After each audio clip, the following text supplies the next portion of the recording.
नमस्कार. आपण पाहत आहात लोकहित लाईव्ह न्यूज चॅनल, आवाज सर्वसामान्य जनतेचा.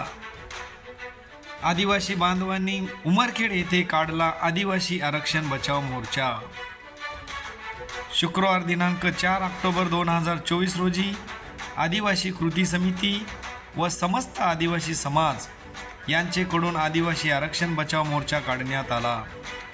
हा मोर्चा उमरखेड येथील कृषी उत्पन्न बाजार समिती येथून बिरसा मुंडा चौक, माहेश्वरी चौक, छत्रपती शिवाजी महाराज चौक, डॉक्टर बाबासाहेब आंबेडकर चौक ते उपविभागीय कार्यालयापर्यंत या मोर्चाचे आयोजन करण्यात आले होते.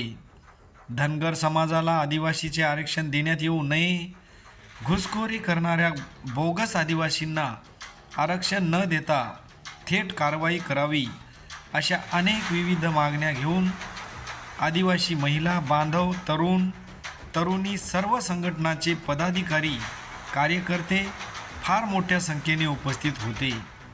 या कार्यक्रमाचे मार्गदर्शक प्राध्यापक माधवराव सरकुंडे, लकीभाऊ जाधव, राष्ट्रीय अध्यक्ष अखिल भारतीय आदिवासी युवा विकास, ॲडव्होकेट प्रशांत बोडके, अध्यक्ष भारतीय आदिवासी पॅन्थर संघटना महाराष्ट्र राज्य हे होते.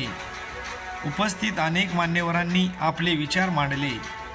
यावेळी आदिवासी कृती समितीचे अध्यक्ष उत्तमराव पांडे, कार्याध्यक्ष श्री प्रकाश शिकारे, उपाध्यक्ष बालाजी लांडगेवार, सचिव फकीरराव धनवे, सहसचिव अनिल ठाकरे, कोषाध्यक्ष नामदेव मुरमुरे, संघटक सदानंद पांडे, मार्गदर्शक देवीदास खोकले व समस्त आदिवासी बांधव उपस्थित होते.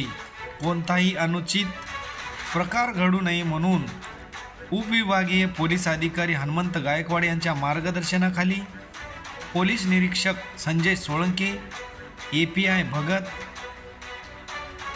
जमादार मोहन चाटे व अनेक पोलीस कर्मचारी व जवान यांचा मोठा बंदोबस्त होता. या मोर्चाचं जे काही अस्तित्व आम्हाला इथं दाखवावं लागलं, त्याचं मूळ कारण आहे आमचे हक्क आणि अधिकार. आणि ते कोणीतरी म्हणण्यापेक्षा बऱ्याच ओबीसीमधल्या जाती ह्या तिकडून इकडे घुसखोरी करून दावा करत आहेत अनुसूचित जमातीमध्ये समाविष्ट करून देण्यासाठी. तो त्यांचा जो भाग आहे, म्हणजे रेटा आहे, मागणी आहे, ती मागणी सरकारने, प्रशासनाने सुद्धा उचलून धरली. त्यामुळे आम्ही भयभीत झालो आणि भयभीत झाल्यामुळं सरकारच्या कानावर हा आवाज जावा म्हणून या मोर्चाचं आयोजन केलं. याशिवाय या मोर्चाचे जे काही संयोजक आहेत, बरीच जाणकार आणि वयोवृद्ध मंडळी आहे, त्यांनाही एक आदिवासी आरक्षण बचाव मोर्चाला अंदाजे 2,000 ते 2,500 आदिवासी उपस्थित झाले. आणि धनगर समाजाचा आणि आदिवासी समाजाचा काही एक समाज नाही. आदिवासी समाज हे जंगलाचे वाघ आहेत आणि या वाघाच्या कल्पात धनगर सामील होऊ शकत नाही. आरक्षण मोर्चा आहे. या मोर्चाच्या निमित्तानं आपल्या उंबरखेड तालुक्यामध्ये दोन अडीच हजाराच्या या संख्येने इथं आपला आदिवासी समाज उपस्थित आहे. खरं तर आदिवासीमध्ये धनगर समाजाने आरक्षण मागू नये, त्यांनी त्यांचे वेगळे आरक्षण त्यांनी त्यांच्यासाठी मागावे. आणि माझी या महायुती सरकारला सुद्धा माझं सांगणं आहे की त्यांनी सुद्धा आमच्या आदिवासी समाजामध्ये या धनगर समाजाला आरक्षण देऊ नये आणि आमच्या आदिवासी समाजाच्या नादाला लागू नये. आदिवासी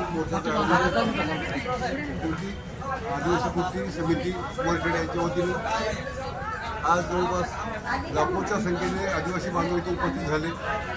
मला या शासनकर्त्याला हेच सांगायचं आहे, आपण जर आदिवासी बांधवांवर अन्याय करण्याचा प्रयत्न केला तर येणाऱ्या 1.5 महिन्याच्या काळामध्ये तुम्हाला तुमची जागा दाखवल्याशिवाय आम्ही राहणार नाही. आम्ही आदिवासी एवढी शांत बसणार नाही. हे फडणवीस साहेब आणि शिंदे साहेब, पवार साहेब यांनी दक्षता घ्यावी. यापुढं कुठल्याही प्रकारचं आदिवासीमध्ये कोणत्याही जाती घुसण्याचा प्रयत्न होऊ नये यासाठी आमचे प्रयत्न करू. ओके. छान आहे की तुम्हाला जर वाटत असेल की त्यांनी आदिवासींच्या बाजूने भूमिका घेतलेली आहे तर तुम्ही त्याच्या घरी जाऊन आदिवासी आरक्षणात धनगर समाजाचा समावेश करण्यात येऊ नये असं पत्र मुख्यमंत्र्यांच्या नावाने आणावं. आदिवासी संघटनेच्या वतीनं या लोकसभेत कुठे आंदोलन होणार नाही याची जिम्मेदारी मी घेतो.